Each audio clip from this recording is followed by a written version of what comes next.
तो हेलो बच्चों, आप सभी कैसे हैं। आपका स्वागत है हमारा SS education point YouTube channel पर। तो जैसे कि हम लोग पिछला वीडियो में प्रश्नावली 1.3 का प्रश्न संख्या 1 हल कर चुके हैं, आज हम लोग प्रश्नावली 1.3 का प्रश्न संख्या 2 को हल करेंगे, जो ये भी एग्जाम में पूछा जाता है और इम्पोर्टेंट है। तो आप लोग को ध्यान से इसको प्रश्न को पढ़ना है और समझना है। तो चलिए हम लोग इस प्रश्न को हल करते हैं।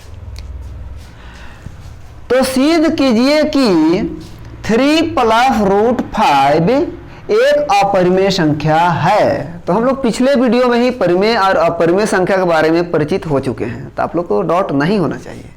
और पर भी अपरिमेय और परिमेय संख्या में कोई नए बच्चे हैं और इस वीडियो को देख रहे हैं प्रश्न संख्या 2 को, तो प्रश्नावली 1.3 का प्रश्न संख्या 1 अवश्य देखिएगा, क्योंकि वो भी इंपॉर्टेंट है और ये भी इंपॉर्टेंट है। आप प्रश्न संख्या 1 देखिएगा तो 2 आसानी से समझ में आ जाएगा आप लोग को। तो चलिए हम लोग देखते हैं।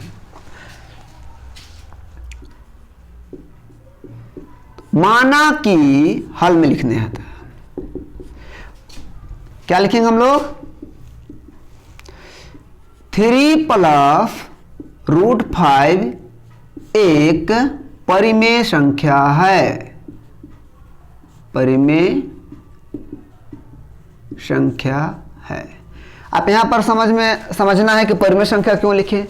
हमको ऑलरेडी ये अपरिमेय है, लेकिन हमको प्रूव करके दिखाना है। क्या करके दिखाना? हमको प्रूव करके दिखाना है कैसे आया, है ना। जैसे एग्जांपल के हम ट्रिक लेते हैं, है ना। ऐसा कौन सा संख्या है, ऐसा कौन सा 2 संख्या है जिसको जोड़ने से, है ना, 3.5 आएगा। तो बहुत सारा हम लोग संख्या, मतलब 2 संख्या मिलाकर हम लोग 3.5 ला सकते हैं। जैसे 3 + 0.5 तो आ गया 3.5, आया कि नहीं। तो हम लोग प्रूफ करके लाए, 2 संख्या के जोड़े तब तो आया। तो उसी तरह हमको प्रूफ करके लाना है। ये तो ऑलरेडी हम जान रहे हैं अपरिमेय संख्या, लेकिन प्रूफ करके दिखाना है ना, कि ये अपरिमेय संख्या है। तो हम लोग माने क्या? माना कि 3 + √5 एक परिमेय संख्या है। माने हैं, अभी है नहीं, हम प्रूफ करके दिखाना है हम लोग को, है ना।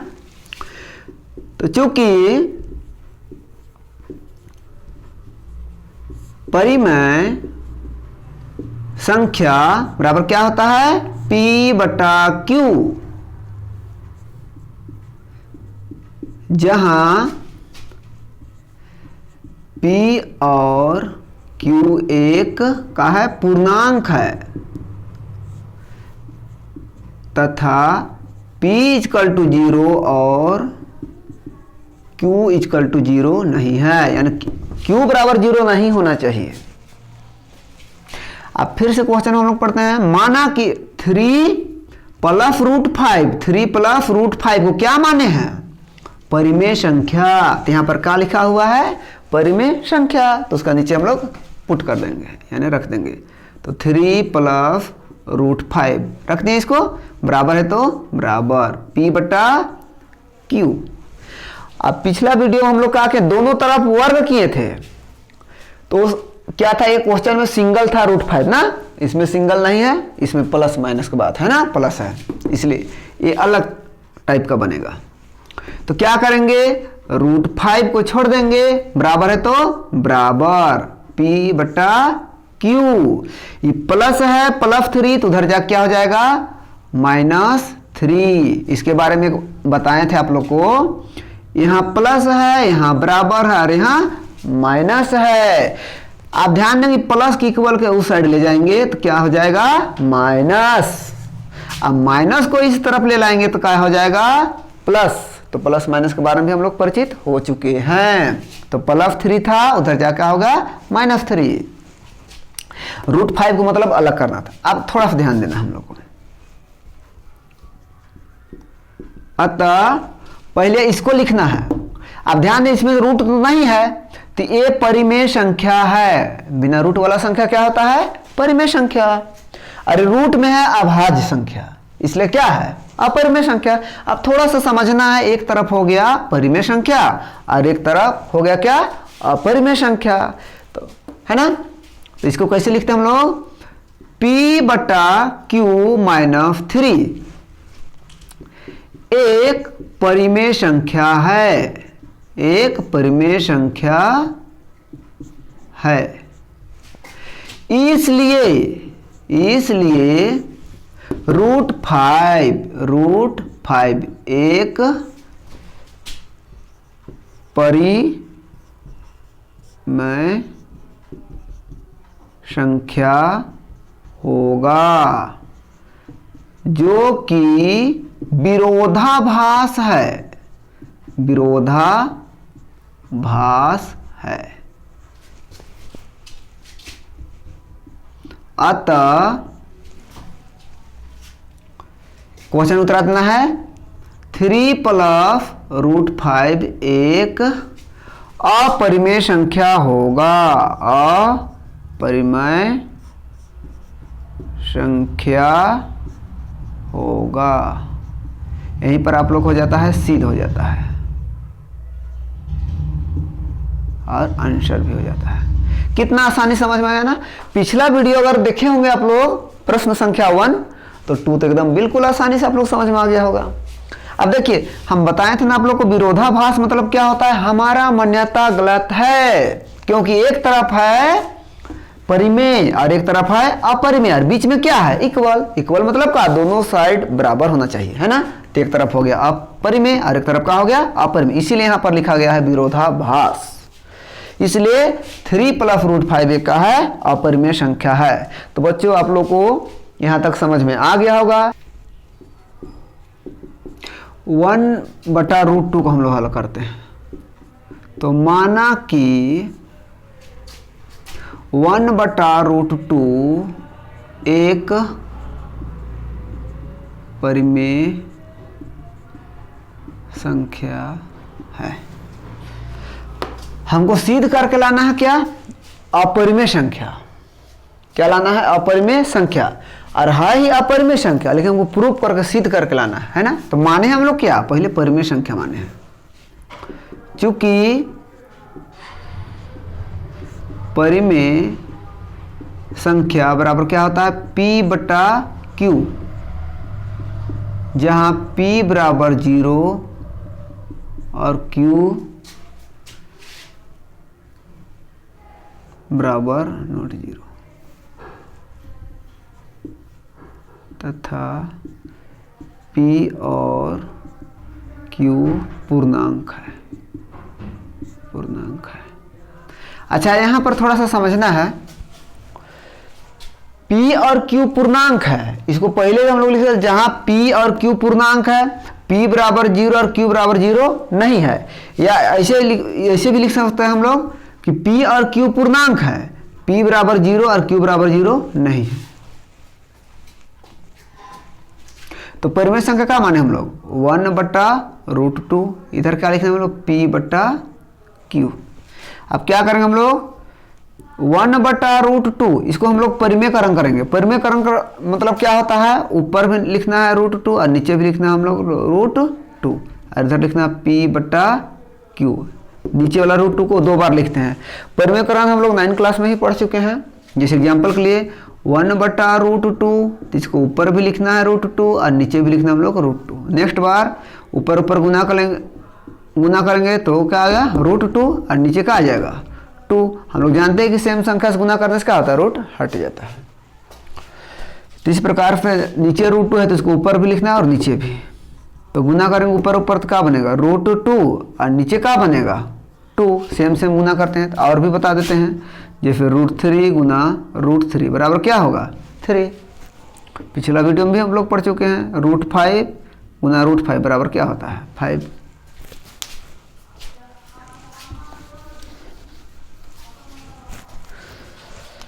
गुना किए इस तरह से, है ना।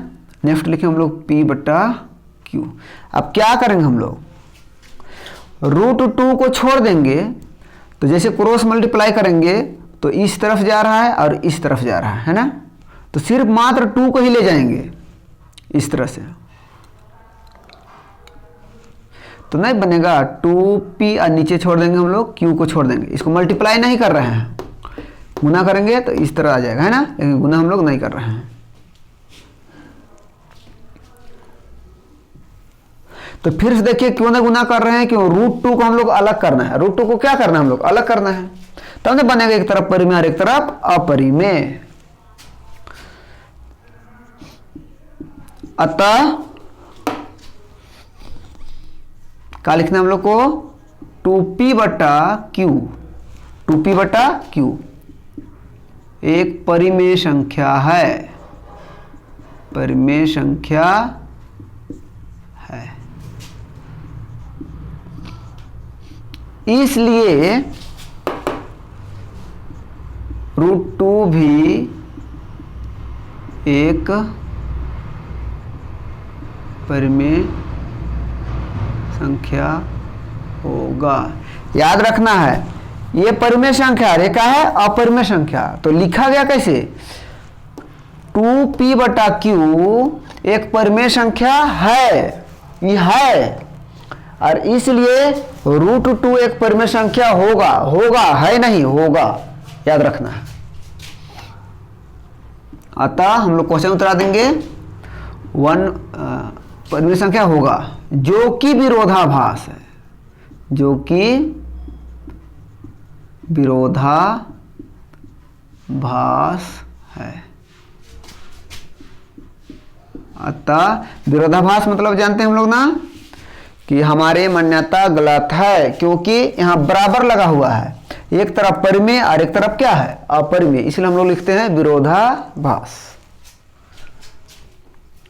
अतः क्वेश्चन उत्तर देते हैं हम लोग 1/√2 एक अपरिमेय संख्या है।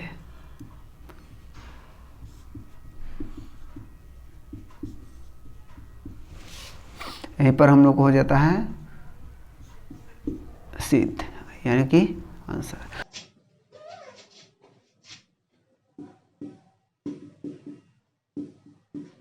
माना कि 7√5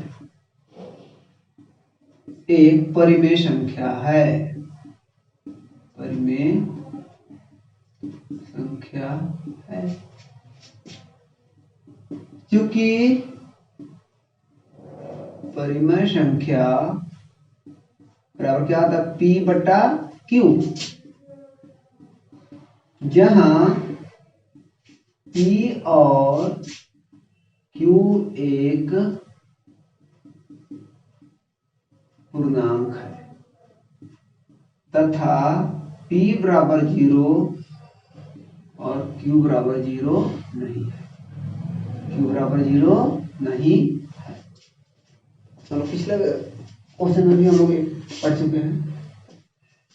परिमेय संख्या इसको 7√5 है, का लिख देंगे 7√5, इधर का लिखेंगे p/q।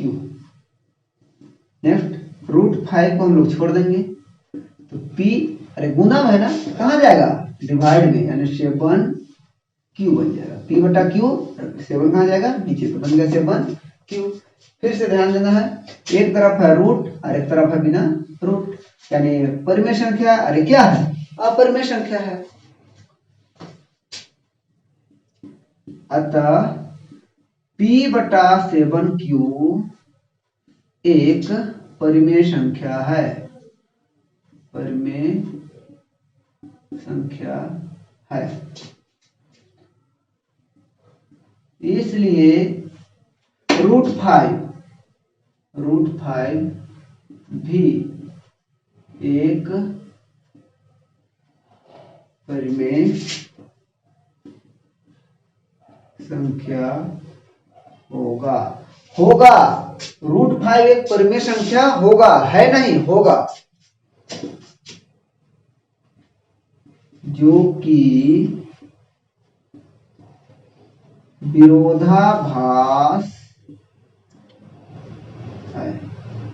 अतः क्वेश्चन उठा देंगे 7√5 एक अपरिमेय संख्या होगा, अपरिमेय संख्या होगा। यहीं पर हम लोग का आंसर हो जाता है सी। बच्चों आप लोग को एक प्रश्न भी आप लोग को समझ में आ गया होगा। तो चलिए हम लोग प्रश्न संख्या 3 को हल करते हैं।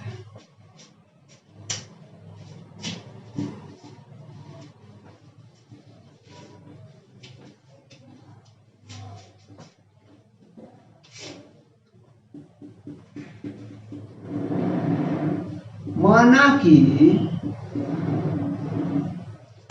6 प्लस रूट टू एक परिमेय संख्या है। परिमेय संख्या है क्योंकि परिमेय संख्या बराबर क्या होता है P बटा Q, जहां P और Q एक पूर्णांक है तथा P बराबर 0 और Q बराबर 0 नहीं हो। इसका मतलब Q बराबर 0 नहीं, P बराबर 0 हो सकता है, Q बराबर 0 नहीं होना चाहिए। तो परिमेय संख्या क्या माने हम लोग 6 प्लस रूट टू, इधर का लिखे हम लोग P बटा Q, पिछला क्वेश्चन जैसा है। तो रूट टू को छोड़ेंगे तो P बटा Q, अरे क्या है प्लस में, तो उधर जा क्या होगा माइनस में, इधर प्लस उधर जा क्या हो जाता है माइनस। पिछला वीडियो में ही बताए थे आप लोग, पिछला प्रश्न में ही बताए थे। आप देखिए फिर से एक तरफ रूट टू है और एक तरफ बिना रूट वाला है। ये क्या है परिमेय संख्या, ये क्या है अपरिमेय संख्या, और बीच में क्या लिखा हुआ है बराबर। इसको कैसे हम लोग लिखते हैं, अतः P बटा Q माइनस 6 एक परिमेय संख्या है। परिमेय संख्या है, इसलिए रूट टू एक परिमेय संख्या होगा जो कि